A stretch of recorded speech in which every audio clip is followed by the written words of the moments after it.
நம்ம தோட்டத்தில் இருக்க நன்னாரி செடிகள் வந்து நிறையவே படர ஆரம்பிச்சுது. அப்போ அது வந்து கொஞ்சம் ஈரப்பதமான இடத்துல மாற்றி வச்சாச்சுன்னா அந்த வேர் வந்து சீக்கிரமாக வந்து க்ரோத் ஆயிரும். அதுக்காக தான் நான் அப்பப்போ வந்து இந்த மாதிரி பிடுங்கி அதை இன்னொரு இடத்துல நல்ல ஈரப்பதம் உள்ள இடத்துல பார்த்து ட்ரான்ஸ்ஃபர் பண்ணி வைப்பேன். அப்போ பார்த்திங்கன்னா அது வந்து வேர் வந்து சீக்கிரமாக வந்து டெவலப் ஆகிறதுக்கு ரொம்ப யூஸ் ஆகிருக்கும். அதுக்காகவே தான் இந்த மாதிரி பண்ணுவேன். இதே மாதிரி தான் லாஸ்ட் இயர் ஒரு டைம் வந்து ஒரு வீடியோவில் போட்டிருப்பேன். அது கிட்டத்தட்ட 7 lakh வியூஸ் மேலாம் போயிருந்துச்சு. அதுலேயே வந்து 1 இயர் ஆயிடுச்சு. அது நட்டதுக்கு எப்படி இருக்குன்னு இந்த வீடியோவில் நான் காட்டுறேன். இப்படி தான், அதாவது பக்கத்தில் இருக்க செடி கூட நல்லா வளர்ந்துச்சு. ஆனால் இது 1 இயர் ஆகி இந்த மாதிரி தான் இருக்குது. க்ரோத் ஸ்லோவாக தான் இருக்கும். ஆனால் வேர் வந்து டக்குன்னு வளராது. கிட்டத்தட்ட ஒரு 2 to 3 இயர்ஸ் வரைக்கும் மேக்ஸிமம் ஆகும். அப்போ தான் வந்து அந்த வேரெல்லாம் வந்து கொஞ்சம் கொஞ்சமாக பெருசாக ஆரம்பிக்கும்.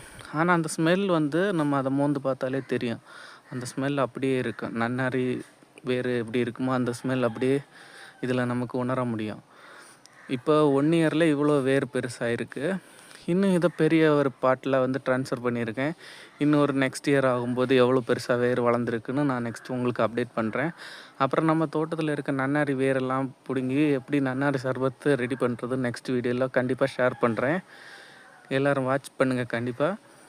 நன்னாரி சர்பத்து இயற்கை எப்படி செய்கிறதுன்னு கூட நான் வந்து நெக்ஸ்ட் வீடியோவில் கண்டிப்பாக அப்டேட் பண்ணுறேன். தேங்க்ஸ் ஃபார் வாட்சிங்.